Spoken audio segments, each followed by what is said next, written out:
views and opinions expressed in this program are those of the participants and do not necessarily reflect the views of BronxNet or the program underwriters.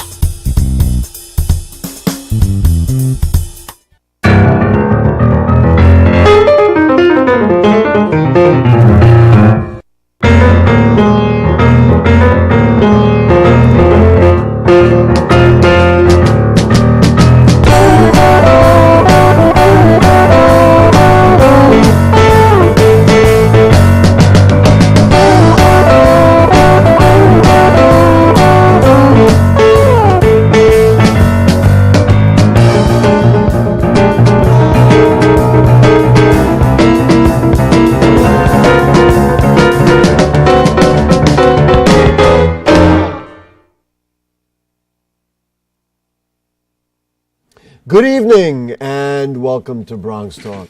Tonight's guest is the controller of the city of New York, and we're going to talk with Scott Stringer about a variety of issues, including income inequality across the city, charter schools, public housing, and as many other issues that we can fit in. Now, because of technical issues, we're on tape tonight, or in the modern age, it's called a digital file, and so we won't be taking phone calls. But if you'd like to weigh in with comments, then please do so on our Facebook page or send us an email at bronxtalk@bronxnet.org, and we'll read them on the air during a future edition of our program. For the here and now, the controller of the city of New York, the Honorable Scott Stringer, thank you so much for joining us. It is great to be on this show. And you were doing the accounting for us on how many shows. I think we're up to 954. Well, before I came, we calculated how many shows over 20 years, and I think I'm on the 954th show. There you go. It took me a while to get invited, but I'm glad I'm here. All right, for your first visit. Let's launch right in. I have just a long list of items to talk about. There was an op-ed piece in the Daily News that said, why are the middle-class people being pushed away from the city of New York? Now, if you drive down the West Side Highway, luxury towers are everywhere. They say that Manhattan is the most unequal county income-wise in America. Bronxites are always suspicious of development. On and on and on.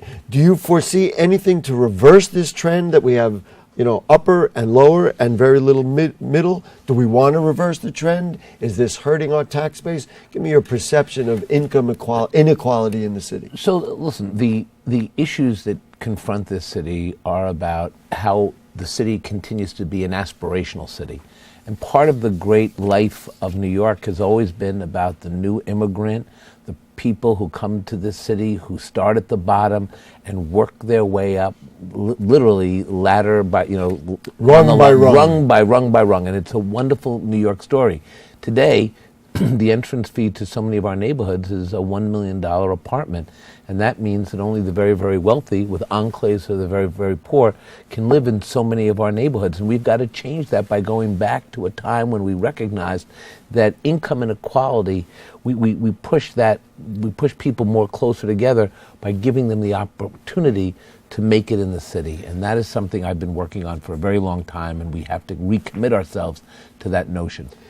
It's very expensive to live in the city, and I know many people, if we want to start with the idea of housing, many young people who say, well, I've got a job in the city. It may not be, the best job or the highest paying job, but you know what? If I made that same amount of money and lived somewhere else, I could do a lot better, have a couple of extra dollars. But so is there a way to reverse the trend or change the trend away from this? But listen, we're a magnet city, so young people from all over the world want to come here, now more than ever.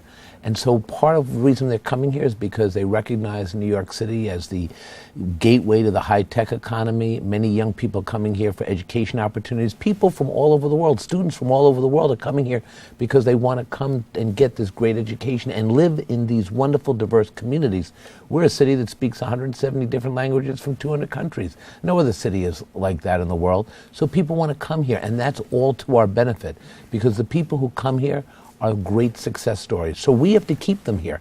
And that means we have to create the same housing that was built in the 50s and 60s after the war, Mitchell-Lama housing. You and I discussed that. We need a Mitchell-Lama 2 program. We need to make sure that affordability is for the people who went to our communities a generation ago, went to communities that no one wanted to live in. We have to protect those who are seniors, but we also have to build the next generation of affordable housing for our artists and the creative class who are now in all of our communities, especially in the Bronx.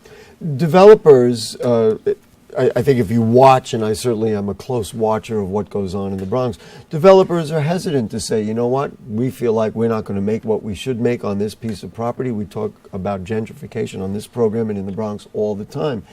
People in the section of the Bronx, on the lower west section of the Bronx, were not very happy to hear that there was going to be a new neighborhood created called Cromwell Jerome, because they said the first thing that's going to happen is those of us who have put our sweat and tears into this place are going to be moved out. How do we get developers to do what you would like to do, and that is keep creating affordable housing and creating opportunities for people who don't have a lot of money to stay and thrive? So I grew up in Washington Heights, which is closer to the Bronx than anywhere else. And when I became Manhattan Borough President, I was driving through the Harlem community, and suddenly I was in South Harlem, and suddenly there was a big sign on this luxury building that said, "Welcome to Soha." Yeah, I mean, first I've ever heard of this. This is a true story. So, listen, the skylines of our city have to change, and neighborhoods always have to change.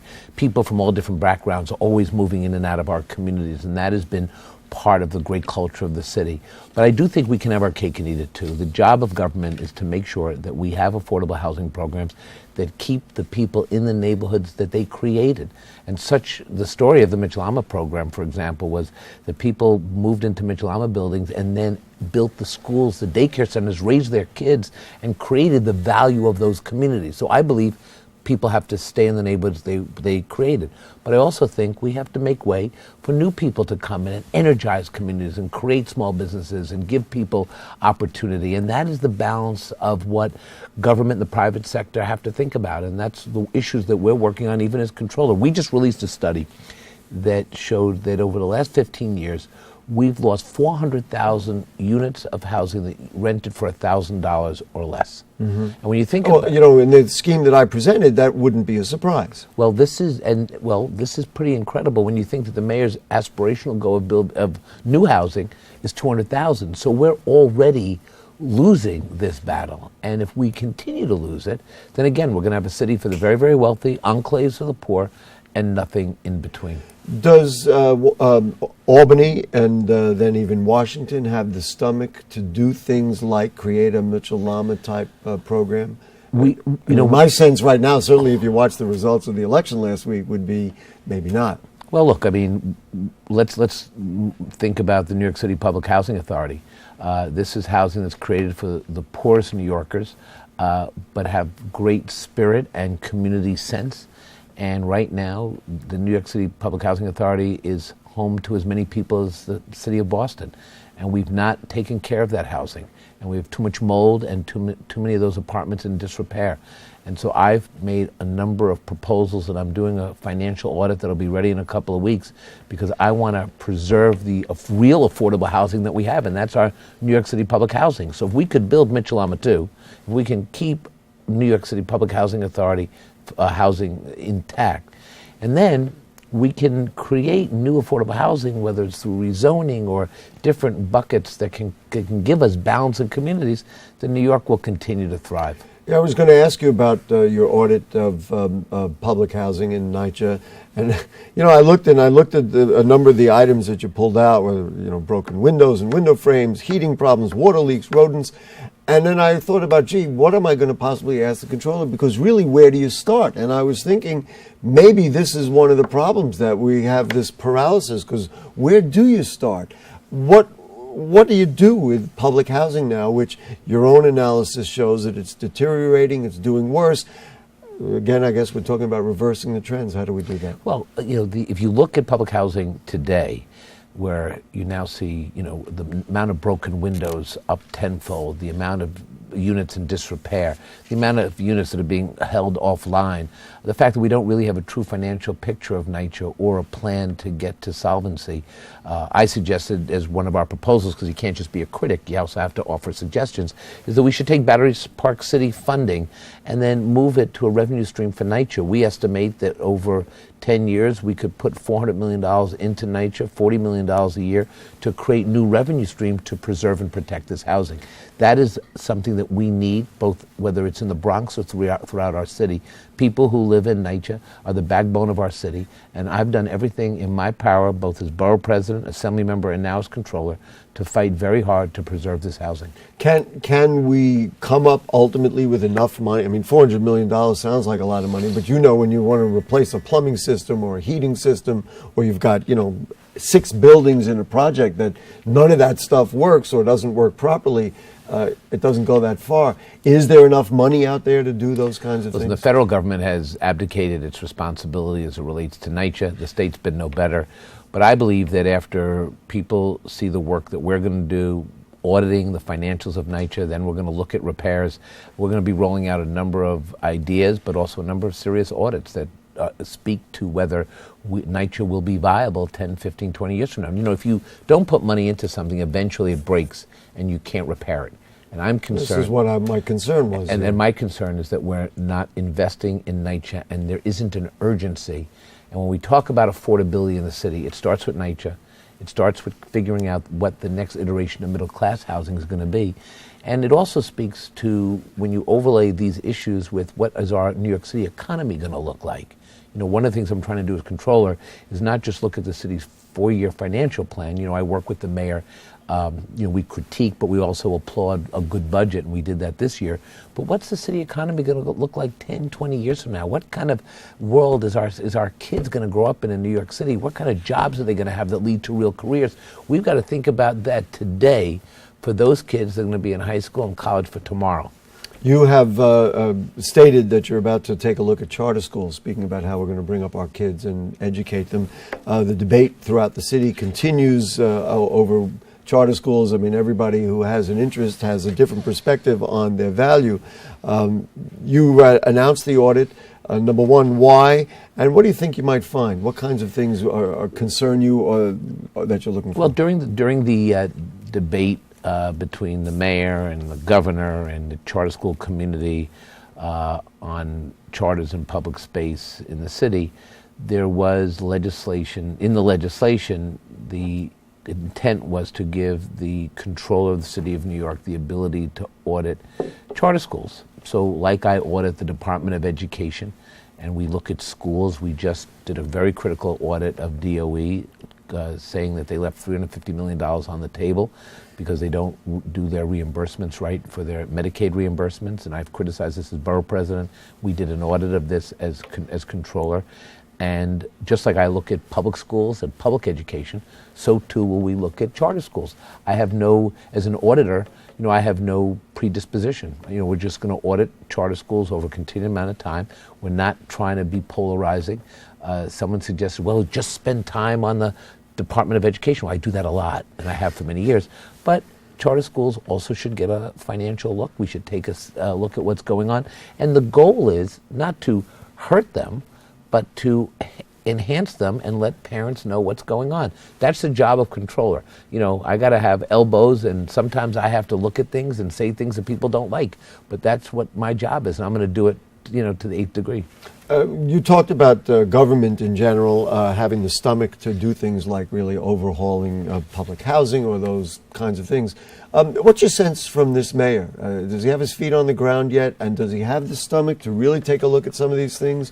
Or is he saying, well, that's nice, Mr. Controller, you do your job, but I've got another agenda? The mayor has always said that he recognizes my role as the chief financial officer of the city and the chief auditor. And he's, in fact, said that I'm the kind of eyes you want looking at city finances. At the same time, we've worked very collaboratively together on the budget. We market bonds together. We've refinanced our debt, saving the city $1 billion in the first year of our joint tenure. And I think that's all to our credit. We worked on a report I did on arts education. We identified the fact that 400 schools didn't have certified arts teachers. By the way, a big cluster of those schools are in the South Bronx. We were able to work with the city council and obtain a $23 million budget item. And then I sat down with the mayor, and we are now putting 120 arts teachers into these schools, certified arts teachers. This is a great collaboration. But while I'm collaborating, I also have to be the auditor. I was going to say, I would like to think you're monitoring as well. We did criticize, the lack of pre-K contracts that came before my office. We have been aggressive auditing city agencies, and so sure, there's a tension, but it's a healthy tension. The mayor and the controller should work together on our charter mandated responsibilities, but then sometimes I have to poke holes, sometimes he's going to push back, and that's government, checks and balances, and that's what we do. Talking about checks and balances, when he did run for office, Mayor de Blasio said he was against the kind of government subsidy that was offered to relocate Fresh Direct here in the Bronx, which has certainly been a highly charged issue for a number of reasons. But since the election, he's been silent on whether he supports the project or not. I guess, number one, do you know what his thoughts are on it? And number two, what are your thoughts? Is this the good investment for the public to make? Look, I think the issue of Fresh Directs and these kind of public subsidies are worrisome. I've discussed this, with the Bronx Borough President, who I have a lot of respect for, who understands that we have to create jobs and be aggressive in terms of creating, opportunity, economic opportunity. We're going to certainly look at these issues and make, we haven't gone in and done an audit or an economic analysis, but I'm sure we'll get to it at some point. Mm-hmm. So at this moment, it sounds like you're we're looking, listen, I'm not the borough president of the Bronx and not the mayor, so my role is to look at the finances, and obviously I'm concerned about subsidies. I always have been. Subsidies should be used when we can keep a business or do something substantive, but again, there's balance, and there's obviously concern in the neighborhoods. Speaking of hiring and getting people jobs, which is certainly one of the promises that were made here, and a great concern to the Bronx, and I'll educate you if you don't already know that people in the Bronx are very frustrated because they get made promises all the time about, we're going to do this project, it's going to turn into jobs, the Bronx will benefit, this will transform the Bronx, this will transform your neighborhood, and guess what? It doesn't happen. You actually gave the city a D in the hiring of women and minorities in business. Yet we still get all of the promises. Well, what's the answer here? Or who's at fault? How do we turn it around so that the promises made are what's actually Good question, done? fair question. So for the first time ever, this controller the city controller's office hired our first chief diversity officer. And we built a staff around Carl Wallace because we wanted to look at real income inequality and what we can do about it. And one of the things that I think is outrageous is the fact that the city of New York spends close to $18 billion a year on procurement, meaning we hire law firms, accountant firms, we hire janitorial services, we hire for a host of things. We buy paper clips, we buy paper. And of that spend, of that $18 billion spend, just 3.9% of that goes to women and minority-owned businesses. So in a city with a huge population for African American, Latino, Asian, to be totally cut out of the procurement process, well, that's not just a civil rights issue, it's an economic issue. That means there are neighborhoods that would benefit by growing these companies and allowing them to access these contracts, and yet the city has done very little to try to help those businesses, not give them a handout, but just get them to be part of our procurement process. We have 700,000 women and minority-owned businesses in this city. 3,800 of them are certified MWBEs. 3.9% of them are doing That's business with the city. That's actually an extraordinary It's number. incredible, and it's true. So for the first time, we letter graded. The controller's office letter graded 32 agencies that are under Local Law 1, which is the aspirational goal of these MWBs. And what we found was totally disgraceful. So the city grade was a D. 21 agencies got Ds or Fs. 2 got a B. And so you think, just so you understand, even though the controller's office isn't covered under Local Law 1, we graded my office as well. I gave my office a C. Well, that's interesting. That's right, because this is not a political game. This is a serious economic issue. And now we've had some agencies come in and said to our chief diversity officer, how do I go from a D to an A? I said to my staff, we are going to go from a C to an A. What is the process that can help? I mean, there are all kinds of standards and processes that get kind of end-arounded all the time. In fact, the filtration plant that was built up here, there were federal convictions of fraud on exactly this issue that they had promised everybody they were going to hire, but then as it turned out, gee whiz, we had all these phony corporations and they weren't really run by people of color. So where are we at? Well, this is unprecedented. We've now letter graded every agency. We're going to work with the mayor's office. We're going to work with individual agencies that want to come in and talk to us. Not every agency is willing to come to the controller's office. Shame on them. But we're going to work to increase the MWBE spend.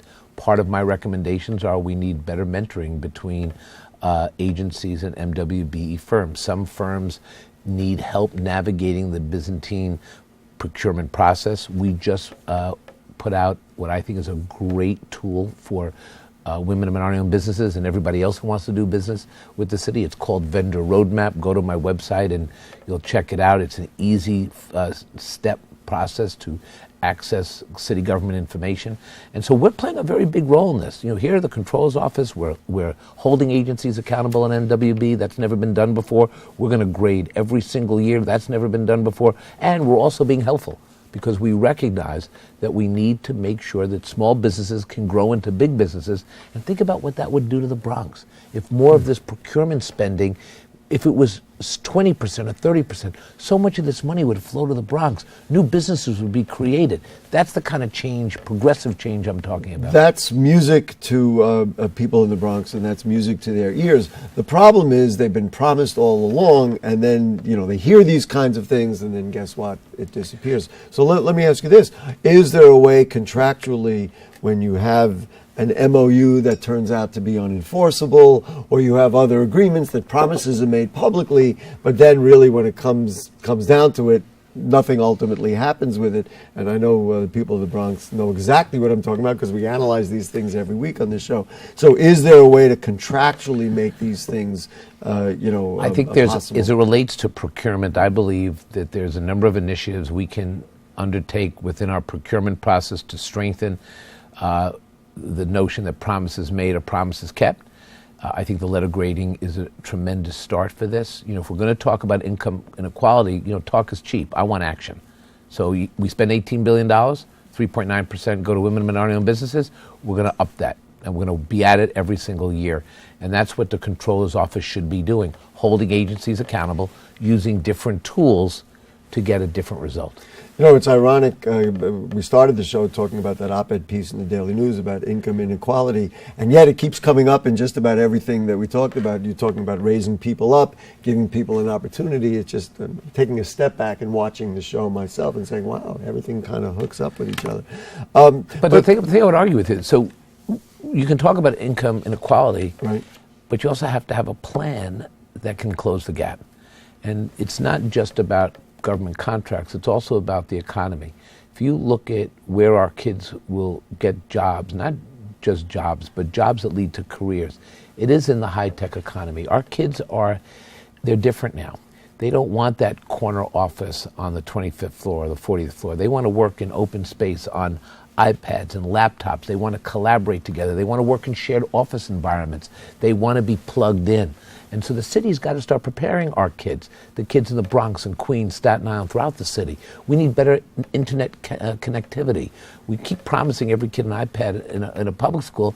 Nonsense. We've got to give them the bandwidth so that those computers actually work. So there's a whole array of issues that I'm going to focus on as controller that speaks to the aspirations of our children, the kids who are in elementary school who've got to get to high school and then get a college degree, but they can also be programmers and coders and get paid entry level, $60,000, $70,000 a year. So for parents watching tonight, we also got to make sure that it's not just teaching to the test. We need to teach to jobs that lead to careers. Is this a matter of financial infrastructure into the Department of Education? When you talk about a laptop for every child. No, but the laptop is the end game. We also have to look at our city infrastructure and build out our office space, not just affordable housing, but how young entrepreneurs can come to the Bronx and hire local kids. But you can't hire local kids if we're not teaching them about arts education and science education and being captive of this new economy. We've now surpassed Boston and we are rivaling Silicon Valley in terms of this new economy. Google's here, Twitter's here, but the reason they're in New York is because our kids are the creative wonders. They're the ones who design the apps. Everyone wants to be in the city, and that's something that we should take advantage of. That's how the kids in the Bronx are going to get those jobs, and the kids in neighborhoods that have been ignored for such a long time. I'm smiling to myself because I guess I won't tell our neighbors in Manhattan that when the former borough president was sitting here, he listed the 4 other boroughs except for the borough of Manhattan. I guess that's a transformation you make when you become controller. But you know what? The truth is that the business community has been in Manhattan, and by the way, I'm not a Manhattan hater. We have far from it. I would like to listen. assume. Where I grew up in Washington Heights, the Harlem community, the Upper West Side, it's a wonderful borough. But now the next plan is to create that kind of economic activity in all of our boroughs, and that's what I want to do. Do you feel comfortable about the collaboration between the various levels of high government or high levels of government here? You already talked about your relationship with the mayor, the public advocate, and the speaker. I mean, is there a good working relationship? We're doing work with the speaker and the council and the council members. They have a real role to play in the budget process, so we work with them. I've testified at the council.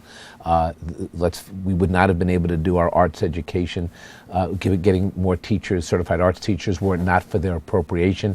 We issued the report, but then they had to appropriate money, and they were willing to do it. So I do think that there is a good collaboration. We're not always going to agree, even as progressives. I think that's okay.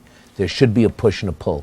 But I've had a great relationship both as a borough president and now as controller with Bronx Borough President Ruben Diaz, who I know has been on the show 22 times. 22 times, said this is my first time. And Ruben understands both the economy and how we lift people up. So that collaboration between the two of us has been ongoing. Mr. Controller, I hope you'll come back. Maybe not 22 times in the next couple of weeks, but we'll get you back here I hope again. so. Thanks for letting me be on the 954th show of Bronx Talk. Scott Stringer, Controller of the City of New York, we appreciate your time. And folks, if you have further questions or comments on anything you heard on tonight's show or anything going on in the Bronx, then you can just send us an email at bronxtalk@bronxnet.org or put them on our Facebook page, and we'll read them on the air during a future edition of our program. Please like Bronx Talk on the aforementioned Facebook, and you can check out our archives at bronxnet.org. You'll find Bronx Talk on the lower right navigation bar. You can watch all the old shows. We'll see you next week for Bronx Talk, Mondays at 9. We've always been here, you know that. And thanks to producer Dahlia, director Shirley, and we'll see you all next week. Great show.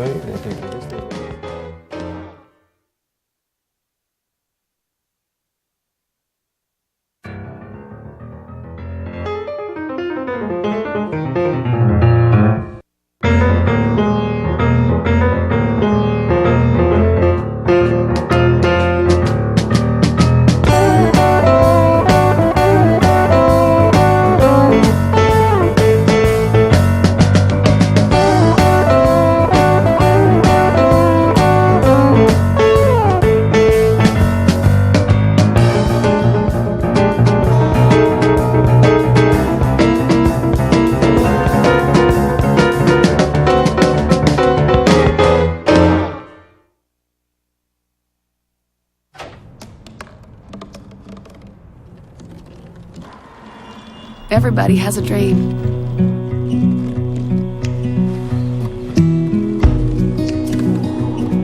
Mine was to see the ocean.